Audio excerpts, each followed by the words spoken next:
Hey there, my friend. Let's go deeper with the question and have a self-connection, shall we? Here it is. How good are you at surrendering? Let me explain.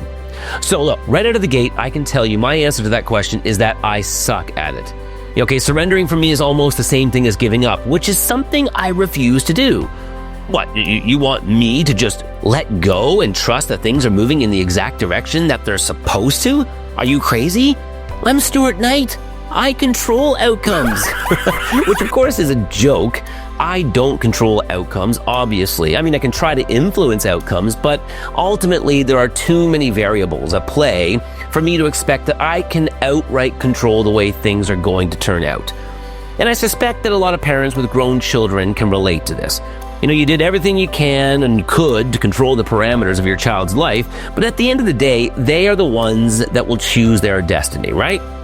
So look, in this vein, I recently found myself in this situation where all of my traditional approaches to business no longer seem to be working the way that they have for decades. You know, we have an exciting new online course, for example, and we also have this one-of-a-kind team building experience for corporations.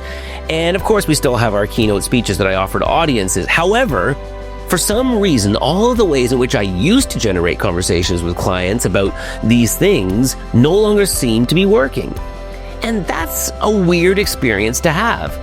In fact, you may have even gone through something like this in your own life. I mean, have you ever experienced something like this? You know, like maybe the past approach, for example, you always took toward getting a job, or the way you always have cultivated a strong relationship with your partner, or how you've always fostered great friendships a certain way, and all of a sudden it stops working.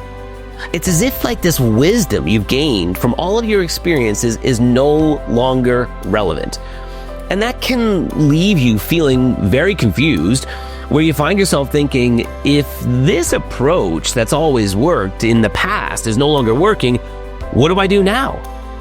And yes, I know the obvious answer to that question is to just try a different approach, which sounds great on paper, but is not always easy to do in practice. Which is why I think there needs to be a step in between. And I think that step is to surrender, to just let go of holding on to the past and instead get quiet so that you can begin hearing important messages that are trying to get to you from the future.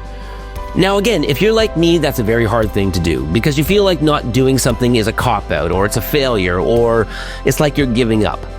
You feel like, you have to be actively doing something in order to fix the problem.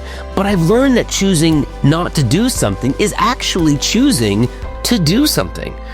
And I've found, and I'm beginning to find, that when I choose to stop and just sit quiet and do nothing, slowly but surely, new wisdom starts seeping in. And these new ideas and new perspectives and new approaches present themselves saying, hey, do you want to level up? If so, follow me. And if you do choose to follow this new wisdom, all of a sudden you begin morphing into, I guess, the higher version of yourself who is able to now attract even better relationships with your partner, or even closer friendships, or even better opportunities within your career. And that can be a pretty powerful experience to have. Now, I've learned though, and I'm beginning to learn more and more, the only way that we can actually have that experience is that we have to have that middle step. And to get there, we have to just be willing to surrender first.